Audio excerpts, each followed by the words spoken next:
It's 60 minutes here on Newsnight. President Akufo-Addo hints of criminal prosecution when the court opened after the recess of every person indicted in the banking crisis. Of those responsible for the banking crisis, which is undergoing detailed scrutiny, will be brought to justice very soon.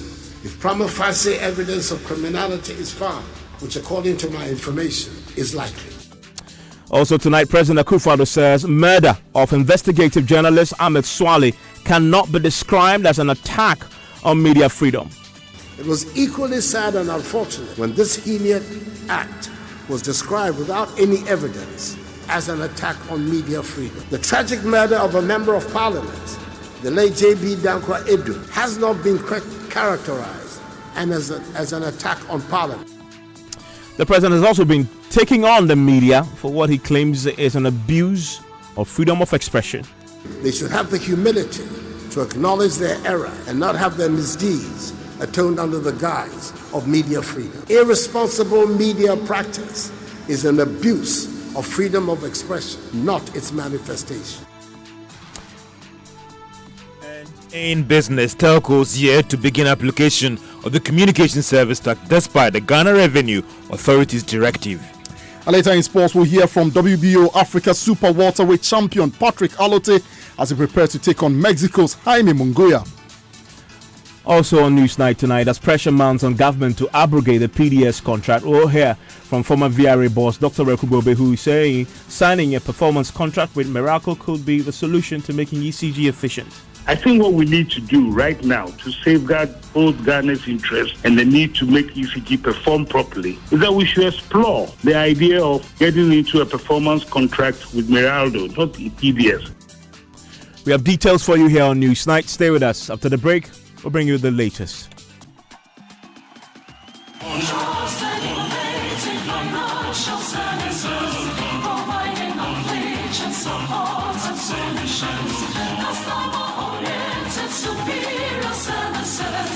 Success of our show. Trusted, innovative financial services, providing inflation support and solutions. Customer-oriented, superior services. Your success of our show. 10 good years of loyalty, service with integrity, protective of our Ghanaian brand. 10 years. 10 years of loyalty. Your success of our show. Oh yeah. Your success of our show. Your success, our passion. Ma, please give me your phone. Let me make a quick call. So you're still on that network that gives you fair data and talk time, where Vodafone has double the Red 1, Red 2, and Red 5 offers. For 5 CDs, Chikra. You get 250 minutes to call all networks, 250 megabytes data, and more. I'm moving to Vodafone today. Switch to Vodafone to enjoy double Intuswar on red bundles of 1, 2, and 5 CDs. Enjoy double talk minutes to call all networks and double data to browse. Vodafone always gives you more. Dial star 200 hash to subscribe now. Terms and conditions apply. The future is exciting. Ready? Thank you, folks. On my A list today, show some love for Contractor EB. So, Contractor, what do you think about the country's changing skyline? Oh, send them down there, Yuma. Across skyline, they change you, papa. Wow. Contractor, don't you get worried when you hear of buildings collapsing? I'm not for an one on Tassam. It is the likability of using low quality product. Please explain why. Yeah, cement is no quality on your gasem. Village of Fefio. It was built with gasem. Says the gasem they all construction. Osi ho pumping. She N1 KJT market. Kotokana Kumasi Airport. Cape Coast Stadium. Atrabu gas project in Gasebo. Messi what the quality. You know what is quality? Gasem. 3 cement grades. Greater value. Gasem, the nation builder. You're so live on Newsnight. It's on Joy 99.7 FM. Want to join us with your views and comments? Feel free to do so. Send me a WhatsApp. 0244340437 is a WhatsApp line. I'll share it with the rest of the world. Now, his tenure had been described as the worst in the history of the Fourth Republic when it comes to attacks on media freedom. Both Dr. Charles Akrubobe, founder of Ghana's first private radio station, and Professor Karikari, Dean of the Communication Studies at the Wisconsin University, have all given a damning verdict of media freedom under President Akufo-Addo as part of the Defend Media Freedom campaign launched by Joy News. Now, well, the president is today fighting back, insisting no effort is being made to suppress freedom of expression in Ghana. Now, speaking at the ongoing national conference of the Ghana Bar Association, the president dismissed as sad and unfortunate the labeling of the murder of investigative journalist Ahmed Swale as an attack on media freedom. More on that shortly, but first, listening to the president defend his personal record when it comes to media freedom. Under the government of the great Ghanaian statesman, His Excellency John Ajay Kufuor, the second president of the Fourth Republic, I led the process in Parliament for the repeal of the criminal libel law. The repeal, when it occurred on 27 July 2001, was a very happy day for me, representing one of the high points of my public career. In my time as president, the Right to Information Act, whose passage had hitherto become a taboo, was finally enacted by Parliament. My attachment to the vital nature of freedom of expression in promoting national progress and security has not changed since I became president.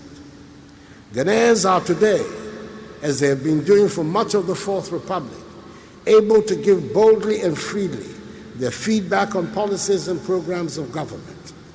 Civil society organizations are able to interrogate fearlessly government actions and positions, compare them to global best practices, and offer views and critiques aimed at complementing the efforts of government.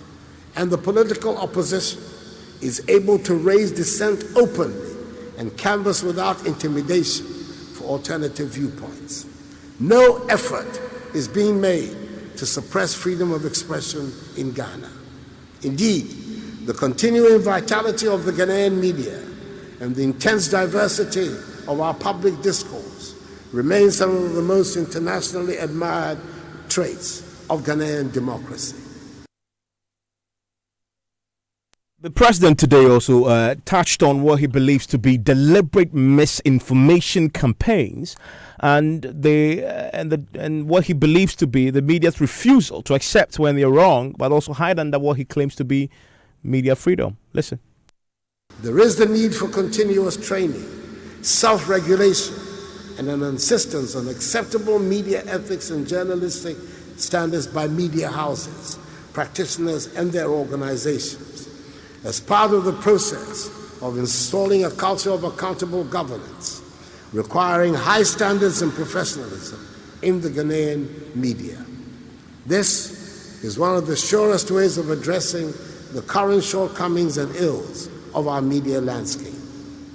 Deliberate misinformation campaigns, which in themselves are not new in politics and war, have now gained added currency with the proliferation of media channels, including social media. A major threat to the integrity of the news world, as we have known it, has thus emerged. Also, the publication of unverified claims in the haste to be first to break so-called news is a very worrying trend that must be checked by regulators and media practitioners alike. In such cases, even after the public has been misinformed and the true facts are later made known, media often chickens out of an honest, open acknowledgement that we erred. The response is often refuse to apologize or sweep it under the carpet and move on to the next big story. Politicians are not the only persons who make mistakes. Media practitioners, like all human beings, can also make mistakes. And when they do, they should have the humility to acknowledge their error and not have their misdeeds atoned under the guise of media freedom. Irresponsible media practice is an abuse of freedom of expression, not its manifestation. Well, you recall the cold-blooded murder of investigative journalist Ahmed Swale, who worked with the Nasser Remayan Nas. Well, the president spoke about it today, gave an update as far as this investigation is concerned, but described as sad and unfortunate the description of the murder as an attack on media freedom. It was a sad and unfortunate moment for all of us when the journalist Ahmed Swale was shot and killed by still unknown assailants. It was equally sad and unfortunate when this heinous act was described without any evidence as an attack on media freedom. The tragic murder of a member of parliament, the late J.B. Dankwa Edu, the prosecution of whose alleged assailants 3 years later is still pending, has not been characterized as an attack on parliament, and for good reason. Crime is crime, and our law enforcement agencies are required to ensure that the perpetrators of crime are rapidly apprehended and prosecuted. Strenuous efforts are being made to find the killer or killers of Ahmed Swale, who will be found and made to face justice. The media has immeasurable power to build up the confidence and values of our society and its institutions. I call on Ghanaian media practitioners to take a second look at the power they wield and the responsibility they owe society, with a view to ensuring that they do not sacrifice integrity and the future of our society for today's headline or breaking news. I want to bring in now for some analysis of what you've just heard there from the President, Suleiman Abrama, who heads the Media Foundation for West Africa. Mr. Abrama, thank you for your time here on Newsnite. Thank you for having me, Ivan. The President said sad and unfortunate to describe the murder of Ahmed Swale as an attack on media freedom. Do you agree? Well, I agree with the statement that crime is crime, but I certainly don't know why the President would say that we cannot say it constitutes crime against the media or threat to media freedom, unless he has evidence to the contrary, because that certainly is the global practice. When Jamal Khashoggi was murdered in the Saudi consulate in Turkey, the global condemnation was not because it was just a mere crime. It was because it constituted an attack on press freedom because Khashoggi was a journalist. When Swale was murdered, the government did a press conference, and in condemning it, Mr. Opon Kroma, who is the current Minister of Information and also a journalist, did say violence against, and I'm quoting him, violence against media practitioners and journalists must not be tolerated. What did he know at the time? So it's, for me, quite baffling to hear the President make the analogy that he makes, that because we did not say that the murder of J.B. Dankwa Edu constituted an attack on Parliament, we shouldn't say that the murder of Ahmed Swale, following directly investigations that had been conducted by a team that he belonged to, we shouldn't call that an attack on press freedom. I think it's quite baffling. The President today was emphatic that there is no effort to stifle media freedom, and he cites his own record to make the point. And he says that there's freedom possibly now is more entrenched and expansive in now than any time in Ghana's history. Does the evidence back his claim? Well, I would say that, yes, I don't have any evidence to say that government is having any deliberate or making any deliberate effort to stifle press freedom or freedom of expression, as he puts it. But even as you know, every right faces a threat, and governments all over the world have a responsibility to ensure that those rights are guaranteed and protected. So yes, while I would agree with the President that no effort is being made to stifle freedom of expression or press freedom, what is also true is that no effort is being made on the part of the government to guarantee and protect these rights, because when violations of these rights occur, the government appears to turn a blind eye. And I think that the president's statement today alludes to that, because he did not comment on the over 40 incidents of attacks that have happened against journalists in our country over the last 2.5 years that he has presided as President of the Republic. No one has ever said that President Akufo-Addo himself has abused a journalist or has endorsed the abuse of a journalist. But governments, as I said, have a responsibility to ensure that the enabling environment is created for press freedom to thrive, for journalists to be safe. And indeed, we have witnessed a number of acts that certainly constitute attacks on press freedom, undermines press freedom under his regime. And why he chooses to just sideline those and focus on emphasizing on professionalism, which is indeed also important, but cannot be a justification for press freedom attacks. One cannot understand why he chose to just ignore the attacks and focus on the issue of professionalism. And he talks about the need to train, retool the media. And he says irresponsible media practice is an abuse of freedom of expression, not its manifestation. And that we hide our tone for our misdeeds under the guise of media freedom. Is that what happens in Ghana? Well, I don't think so. I think this government in particular, perhaps just as the U.S. president has been emphasizing the issue of fake news, I think this government is becoming known for what it wants to call responsible journalism. And I've always said that, yes, professional journalism is something that we should all demand. But if a government begins to emphasize the word responsibility, responsible journalism, the question is, in whose eyes is the media being judged to be responsible or otherwise? Now, under this government, we've seen journalists do a number of stories, including the recent story by Manasseh Azuri-Awini, which certainly contributes to the fight against corruption. Is government saying that it's responsible or irresponsible? I think that we need to really confront this issue of government trying to push on our throat what it calls responsible journalism without defining what it is. I would go for professional journalism at all times. And yes, there are lapses in terms of our profession and how we practice it. It is not only here in Ghana, even in the advanced societies where journalism has been practiced over, centuries. There are still issues in terms of professionalism and all of that, and we continue to work at improving that. But that cannot be grounds and should not constitute grounds for a government to ignore attacks happening to media practitioners, including some of which are perpetrated by government agencies, such as the recent attack on the Modern Ghana journalists by national security operatives. In Tamale, BNI stormed and disrupted the operations of one radio station there.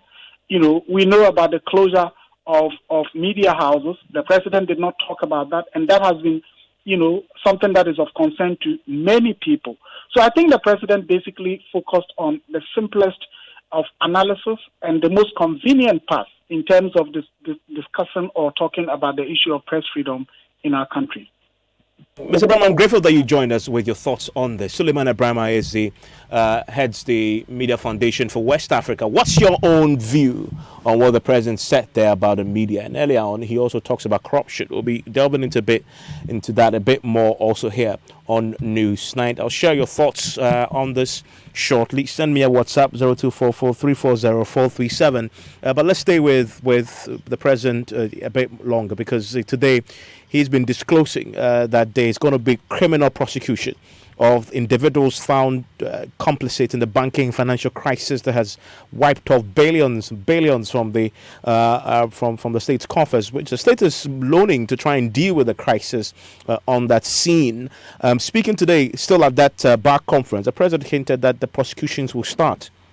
I'm expecting that the criminal conduct, if any, of those responsible for the banking crisis, which is undergoing detailed scrutiny, will be brought to justice very soon.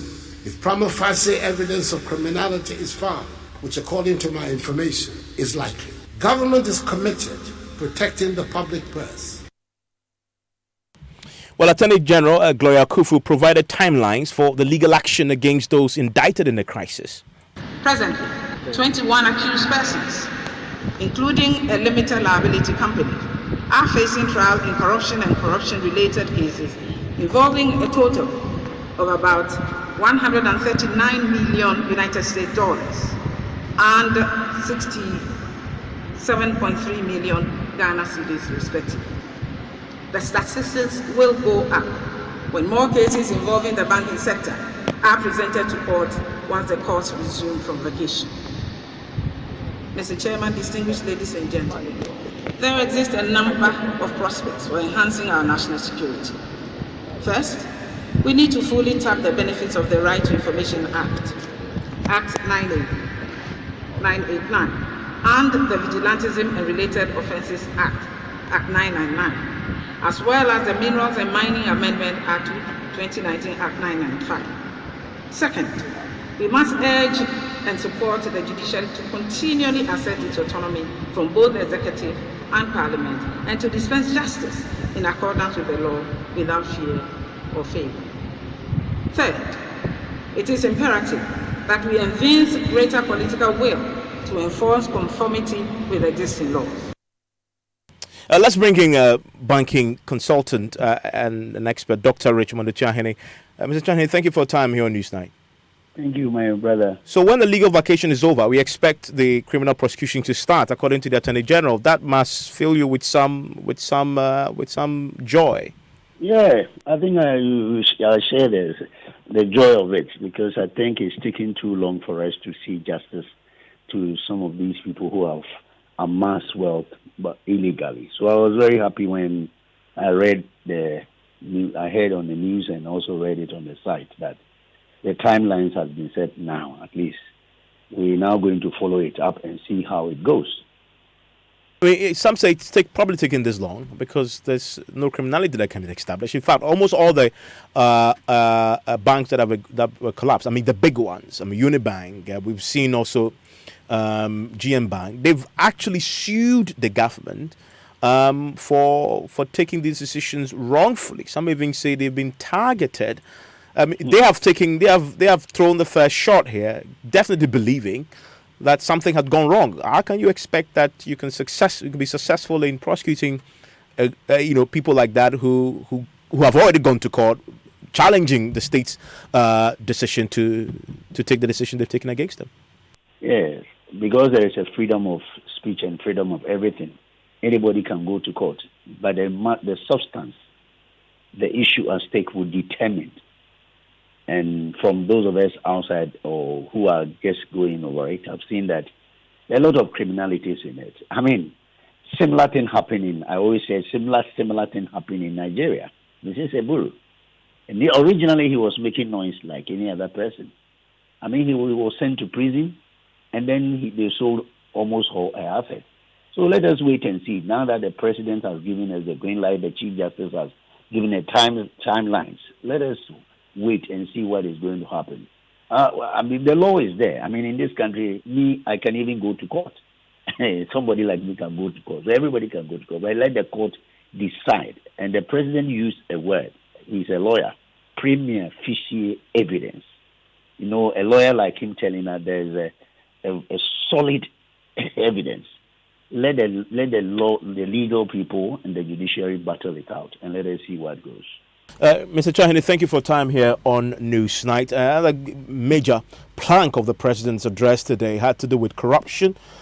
He reserved a chunk of what he said today at the BAC conference, tackling his own efforts at dealing with corruption, but also detailing what he believes to be the alleged corrupt practices of members of the John Mahama administration. He says 21 of them are currently being prosecuted, and they are alleged financial loss of the state amounting to more than $700 million. He also cedis. He also talks about the times when under the John Mahama administration where people who were found to be corrupt have been sent to the Jubilee House, then the Flagstaff House, were over because of the actions that he's been taking. We've been speaking to Sammy Jemfi, who is just joining us. The party, of course, takes strong exception to some of the things that were said today. Mr. Jemfi, you were on with us on Top Story. I mean, the president makes this disclosure today. A lot of your members have been prosecuted. That is evidence enough, is it not, that something may have gone wrong under your watch when it comes to corruption? Not at all, because I've already explained to you, even the mere prosecution of somebody is no proof of any criminality on the part of that person. All criminally accused persons are presumed innocent until proven guilty, and President Akufo-Addo, as a lawyer, should know that. So the mere fact that you haul political opponents to court for alleged acts of criminality is no proof that they are guilty, and it's no proof that you are committed to the fight against corruption. I've already explained that the commitment of any president, whether or not interested in the fight against corruption, is important. We have a challenge hearing you, Mr. Jemfi. Can you reposition? Come again? I have a challenge hearing you. The line is terrible. Very sorry. Okay, good. Great. I can hear you now. You're making a point. Yes. Now? Yes. Yes. So, one's true commitment to the fight against corruption lies in the actions that he takes against his own people when they engage in corruption, and not what he takes against his opponents. And President Mahama has said that time and again. We, when we're in office, demonstrated that by prosecuting our own, like Mr. Bugapeli, and so on. You remember the National Service, that when we prosecuted our own for various acts of corruption. That is what we want to see President Akufo-Addo do, and not to endorse, clear, and promote corruption like he has been doing. I mean, he sacked some of his own people, has he not? I mean, at YEA, we've seen that at the Youth Authority, he sacked his own people who we now know, President, have added it today, that issues have been found against them. Even the administrative remedy of dismissing people who engage in corruption is not an antidote to corruption. Corruption is a crime, and the way to punish corruption and deter others from engaging in same is by prosecuting them, in accordance with the law. Even you are a lawyer, even when the evidence is not there. Hold on, Evans. If I can just land, if all public officials get, suspensions and dismissals only for them to go home and enjoy their loot, then corruption will become a very attractive venture like it is under President Akufo-Addo. Because we know in the NYA scandal you just alluded to that Mr. Asikwi illegally paid an amount of 1.8 million Ghana cedis to Prefos Limited. That money has not been refunded to the state. He has not been arrested to date. He is not standing prosecution. And you are telling me that we should applaud the president for that? You don't fight corruption by merely suspending or sacking public officials. Mr. Jemfi, I'm grateful that you joined us. I want to hear from you on the issues that the president touched on, from corruption to the media to the banking crisis. What's your view on it? This one says that's Bank of Ghana cruelty. Elections have consequences. Indumsian Bank went from a bank to savings loans to oblivion, all within a year. My heart bleeds for the poor workers who will have no work. Like Jerry from Sakumano Centers, that one. Also, this one has no name. He says, you appoint special prosecutor. He has to scream on top of his lungs that his office is under-resourced before he's giving the office space. In a corruption allegation, Akufo-Addo has turned himself into clearing agent. That's another one there on our social media platforms on WhatsApp. And the final one on the issues that we've been looking at so far. And this one says, good evening, Evans. This is Edmond from Medina. Please tell the president you bite not the hands that feed you. He greatly benefited from the what he calls the irresponsible media practice less than 3 years ago.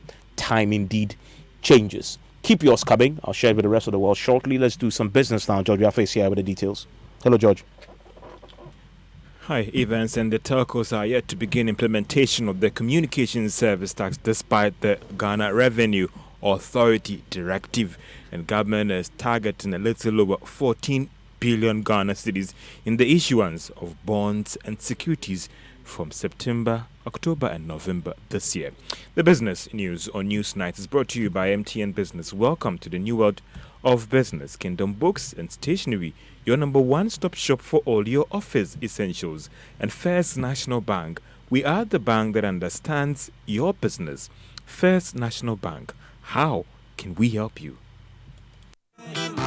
So everyone says I'm a Kosia filler, but it's not like I'm nosy or go out to find out the latest filler. It's just that I get 50 megabytes of data free after paying for only the first minute of every call. And so I just keep discovering stuff minute after minute. That's how come I was minding my business, scrolling through my timeline, and I found out Coco has a new baby. Oh, and last week I learned Ken won the lottery. You see, Ken is my brother's friend. So hello, look who's about to roll with the rich and famous. Enjoy even more value with MTN Free After One. You only pay for the first minute of your call on MTN Free After One, and the rest is free. Plus, you enjoy free 50 megabytes worth of data to browse your favorite sites. Compare where, compare there. So dial *315# to sign up. We day for you everywhere you go. Terms and conditions apply.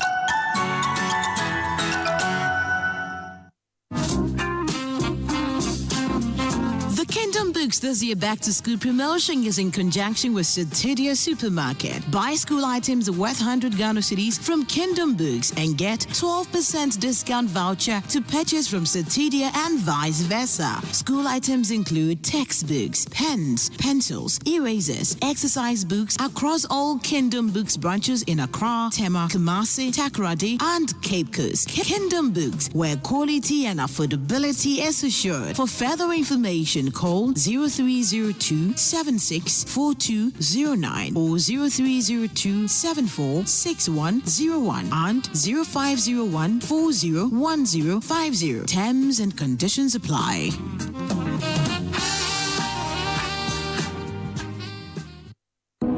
Imagine living in a world of comfort and luxury, in a well-planned and gated community with access to an ultra-modern sports complex which has Olympic-sized swimming pools, football, basketball, athletics, and gym facilities.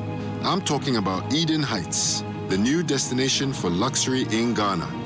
Eden Heights is developed with the highest grade of finishing in our penthouses and our 1 to 4 bedroom apartments, and is located close to the beach resorts along the Atlantic Ocean, about 30 minutes drive from the airport and 5 minutes walk from the West Hills Mall. Eden Heights is the ideal location for luxury. Visit us at edenheights.com.gh or email to sales@edenheights.com.gh or call us on 050-153-1444 or 050-153-1445 for more information. Eden Heights, welcome home. Joy 99.7 FM. Welcome back to Business on News. Now, telecom operators are here to start charging the communication service tax for consumers. Now, this is despite a communication to the operators that is coming from the Ghana Revenue Authority that they should starting this tax. That is a communication sent to them last Wednesday. But what is delaying the implementation? We have details in this report. Some of the telcos have told Joy Business the delay has been influenced by the need to calibrate their pricing system to support this new levy. That's why the required communication has not gone out to customers yet on how it will be applied. They, however, argued that the operators are committed to complying with the directive from the Ghana Revenue Authority on these levies. Some of them have told Joy Business that reviewing tariffs often takes a lot of time. That is why when taxes are introduced, government needs to give enough notice of an effective date so systems can be changed to support it. If you buy 1 cedi credit, you should get a message that your communication service tax is 9 pesos, while your actual credit is 91 pesos. Based on data from the supplementary budget, by the end of this year, the communication service tax should bring in about $524 million.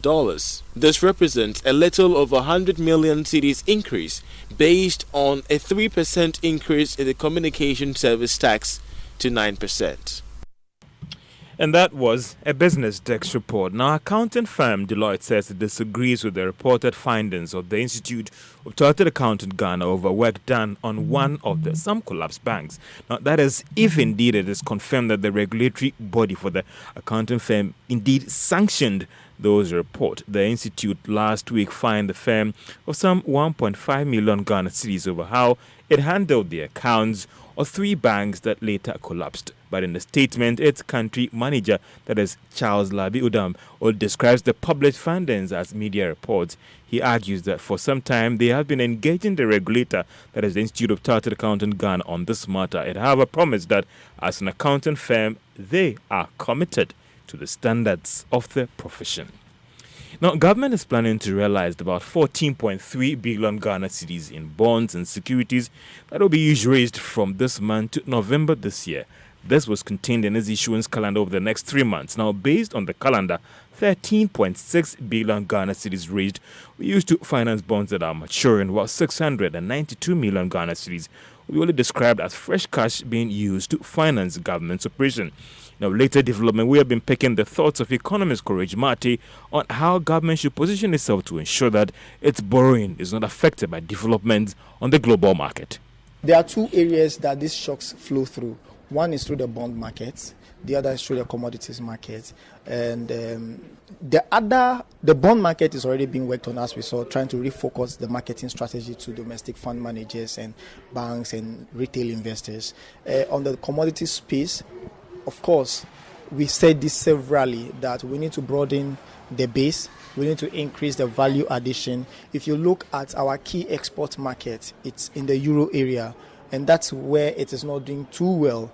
And so you look at the weakening in demand for China as well, and the impact it can have on crude oil price, the impact it can have on cocoa prices.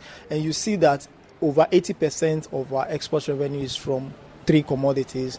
Then obviously you need to broaden the base because your export revenue is too concentrated, right? So you need to broaden the base, and then you need to add value. Then of course there's this African Continental Free Trade Agreement or area that is coming up. I think this will be very, very critical, because if you look at the intra-Africa trade of about 15% and you compare it with the model of Europe, which is 67%, you see that we are doing too little amongst ourselves and too exposed to the external market. So the more we are able to do with ourselves, the better. But for us to also take advantage of that, we also need to improve our domestic productive capacity. Otherwise, the window will be open for others to enjoy. Thank you, guys. And that's Courage Mate. He is an economist with Data Bank. Now, various speakers representing the various financial services sector will be giving us some insight on the way forward for the industry. Now, this would happen at the 3rd Joy Business Financial Services Forum, which opens at Labadi Beach Hotel tomorrow at 9 a.m. However, some of the guests at the program should be seated by 8 a.m. for the breakfast before the program starts. Now, what should you expect from the various financial services sector? Well, we have Reverend Daniel Gbami Tete, he's Director General of the Securities and Exchange Commission. We'll also be having a rep from the Bank of Ghana speaking on what is next in terms of what the Bank of Ghana is doing to try and regulate the sector. Also, Madam Mariam Bano is a corporate governance consultant, and also Richard Tuahini is a lecturer at the Ghana Banking College. Remember that the program is open for guests who are interested in deliberating on issues with respect to the financial services sector and the way forward. Remember, you can join us at Labadi Beach Hotel as you look at what is next from the regulator's perspective, and even you as a consumer, what do you want them to do? And that's all for Business on Newsnight. Joy 99.7 FM.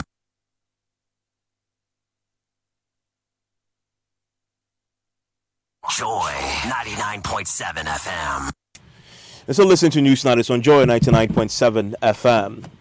A few more of your messages on our console here, and this one says, which ethics are we applying to this discussion? If journalistic ethics are applied in discussing works of documentary filmmaking, we may be missing the point. I totally agree with the NMC ethical ruling on the matter.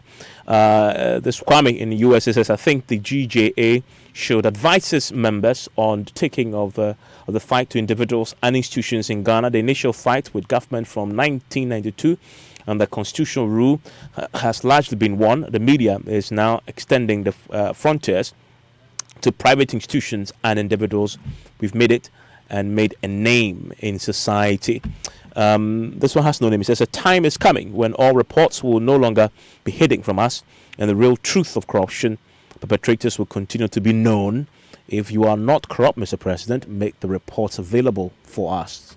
Schiffman says, may God bless the President and his government for reviewing most of the NDC contracts and have saved Ghana such a huge amount. The NDC and corruption are twins, and Ghanaians won't waste our votes for JM again.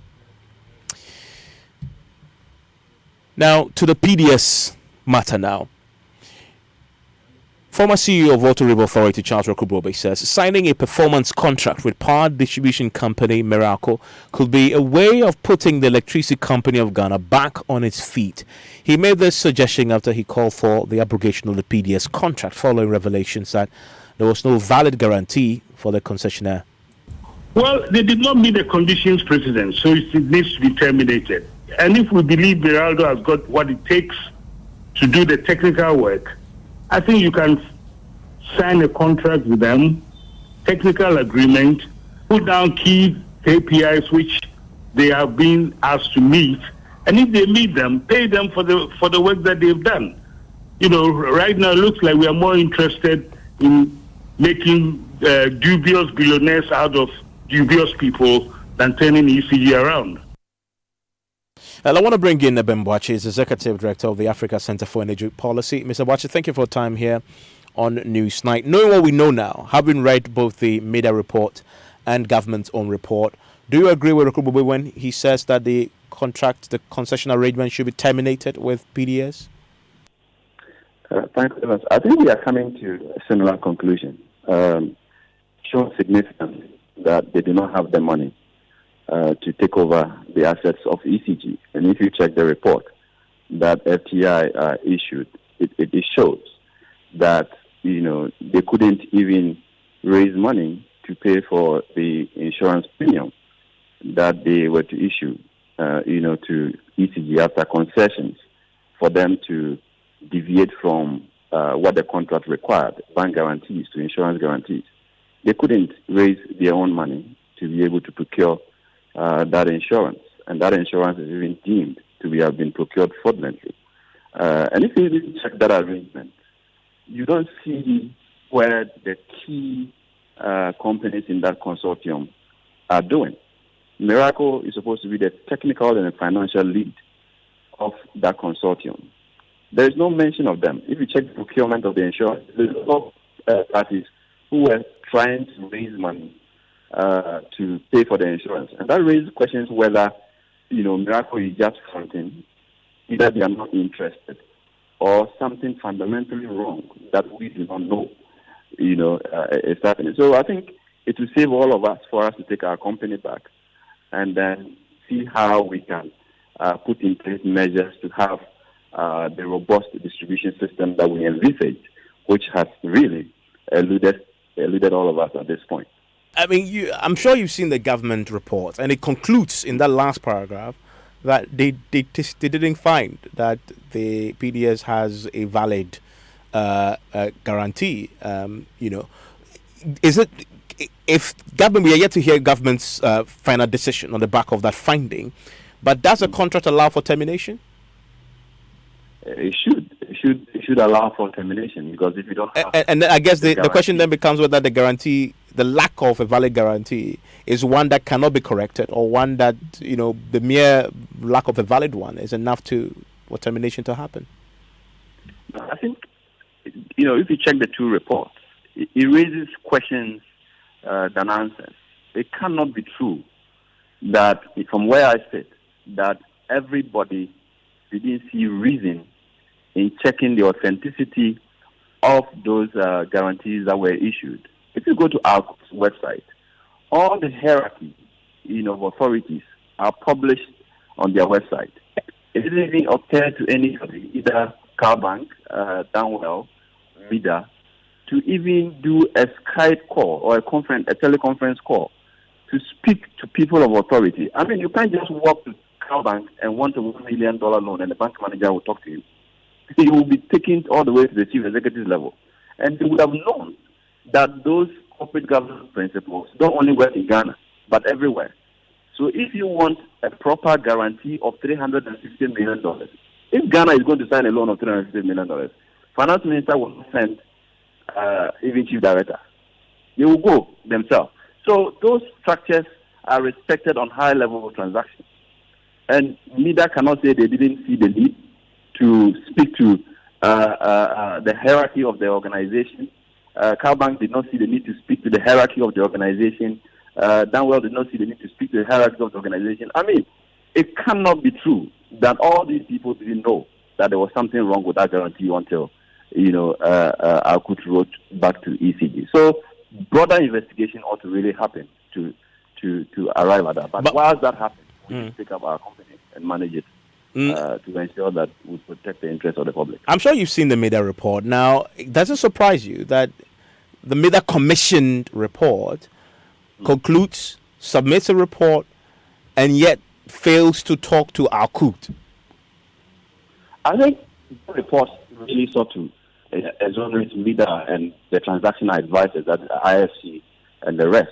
Because really, if you could not talk to Akut, I don't understand how they could come to that conclusion that they actually came to that nothing wrong was done. They needed to speak to them. They needed to speak to the people they spoke to. They needed to verify why they did not, for example, go to the hierarchy, the top hierarchy of those companies. If they really wanted to ensure that those documents were checked. So those things were not spoken to. And even in that report, there is nothing that shows that the transaction advisors and NIDA really had a position on whether we could change the bank guarantees to insurance guarantee. It's so silent about that. And that is a critical component of all this debate that we are having right now. What advice did they give to government to say that if you are changing from bank guarantee to an insurance guarantee, these are the risks? And from our opinion, we do not think it's a proper thing to do. We want to see that advice. And this is an essential question that hasn't been interrogated yet. Between the MEDA-backed report and the government one that both you've read, which of these two reports do you place much value on? Which of these two reports do you trust? No, I think the MEDA report shows that the FTI that conducted the investigation didn't even have the authority to get information from Akut. And if government says they spoke to Akut and their executive, then I'm tempted to trust the conclusions of the government report. But broadly, those two reports just point us to different investigations that ought to be done, essentially. But here is the tricky follow-up to that question. The U.S. government issued a statement saying that they were back, and this is the latest statement just before the investigations were launched. They will support a MEDA-backed probe.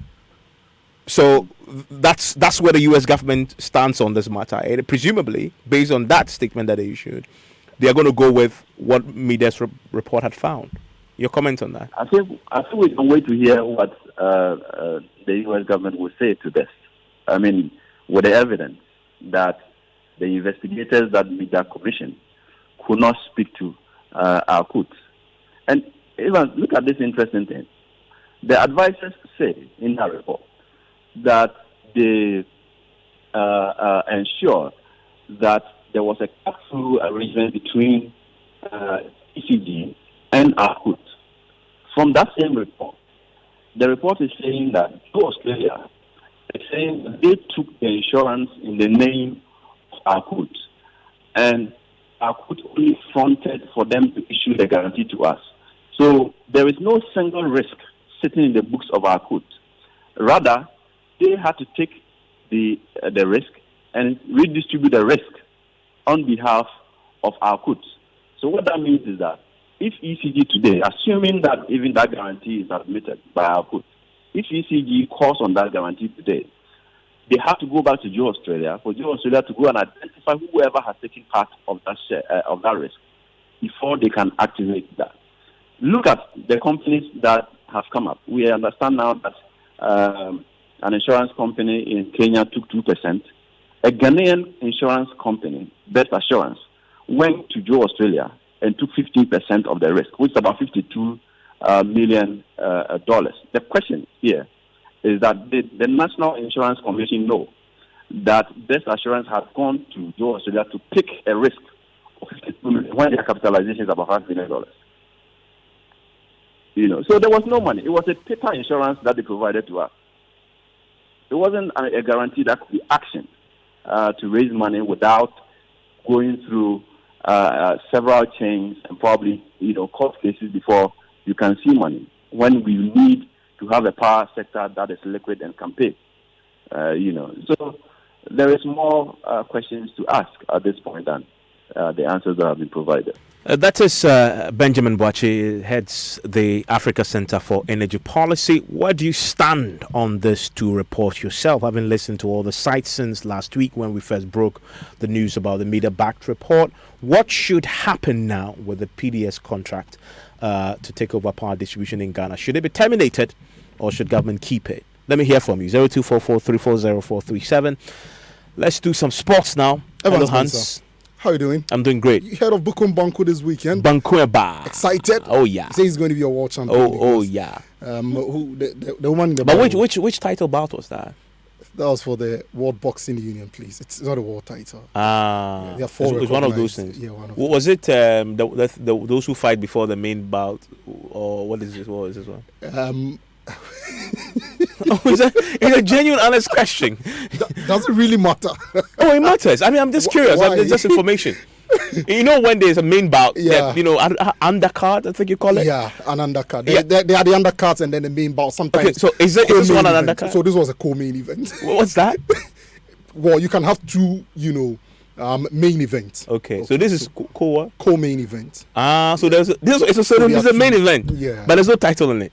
There was a World Boxing Union title on it. World Boxing Union. Okay. Title. WBC, WBA, those are the ones that we know. But of course, so he's brought home the title. Yes, he will bring home the title. They are the second-rate IBU, NAAF, what have you. Those ones. That's good. This is now. So like Premier and then First Division. Yeah, I'm educated. Yeah, okay. Sure. But Ghana is up for a proper world title, and that is the WBO Super Welterweight title. And Patrick Alote is the man who'll be vying for that one against Mexico's Jaime Munguia later this weekend. The Ghanaian boxer has been speaking to Joy Sports editor Nathaniel Atto. Yeah, well, as a professional boxer, you need to prepare for a bout so that when you enter the ring, you won't get hurt or you won't find things difficult. And as you can see me right now here, I've been preparing towards this fight, not today, but since I heard the rumors about this fight. So as you can see me here right now, I'm ready for this bout because this is my dream and I want it to come to pass. Mexicans are very tough in boxing and I know it very well, and every boxer with the training plan that you plan for him. And I've watched Jamel Mugwai for a couple of days and I've seen some of his skills and I'm training towards some of his counter that I'll use on him when the day comes. The WBO Africa Super Welterweight champion Patrick Alote, and this weekend he'll be fighting for the WBO Super Welterweight title against Mexico's Jaime Munguia. Well, thank you very much, Hans. And as I asked the question earlier, what should happen to the PDS contract, which is subject to some controversy now in the wake of the findings of both reports. I'm talking about there is the report that Media commissioned, which the U.S. government had, before the report was commissioned, said they were going to support and back. And then obviously there is a government's own report, which is also been out. Both of them have two different conclusions, but in essence conclude that there's no valid guarantee there. I asked you what should happen to the PDS contract now. Cecil Kwabena in Dansoman says the long and short of the issue is PDS use Ghanaians' money to buy ECG is just pathetic. Righteous from Kita says, I expect government to cancel the PDS contract because we need to over corruption. Okay, two views there on that subject. Keep yours coming as well. Just before we end, I'll share more with the rest of the world. Well, let's go to security matters now. And well, there is some reform happening within the police service that has to do with counter-terrorism and controlling security at our borders. Now, the police will now undergo specialized training in anti-terrorism and crowd control and weapon handling as they step up efforts to deal with security at our country's borders. The Joint Counter-Terrorism Unit targeted at addressing violent crimes comes after a series of documentaries that we've done here highlighting how porous our borders are. The Director of Public Affairs at the Police Service, ACP David Cruz, says there will be special focus on northern Ghana and parts of the Volta region. There are joint operations along the borders with immigration and police called Operation Conquest Fist. This is a measure to step up that operation. So this one, the training would enhance operational capability of both the police and then the immigration officers, who then cascade the training to the officers. This is a training program that will take 3 weeks. There are various aspects that the officers will be taking. Then, as I said, they are supposed to come and train other officers around hotspots, the northern corridor of the country, and other areas that will come up. For now, our concern is about the northern, upper west, upper east region, and then the northern part of the country and parts of even the Volta region. Is there any special reason? The signs are indicating that for major entry points, especially through the land, it will come through these areas. So these are the areas that we are keeping our eye on. Well, today the Attorney General has also been giving some additional details as part of a more comprehensive effort to deal with crime. She talked about the implementation of some government policies that he believes is going to help to deal with unemployment and the threats associated with it. He spoke at the 2019 Ghana Bar Association conference. In accordance with the principles of the rule of law. Presently, 1 minute. 21 accused persons, including a limited liability company, are facing trial in corruption and corruption-related cases involving a total of about 139 million United States dollars. And that's Gloria Kufu there giving an update on the corruption situation that we brought you earlier. Unfortunately, we couldn't bring you the sound of her talking about the unemployment situation and the efforts to deal with it. And it's the threats it may pose to society. Apologies for that. That's it for Newsnight tonight. My name is Evans Mensa. Enjoy the rest of your evening.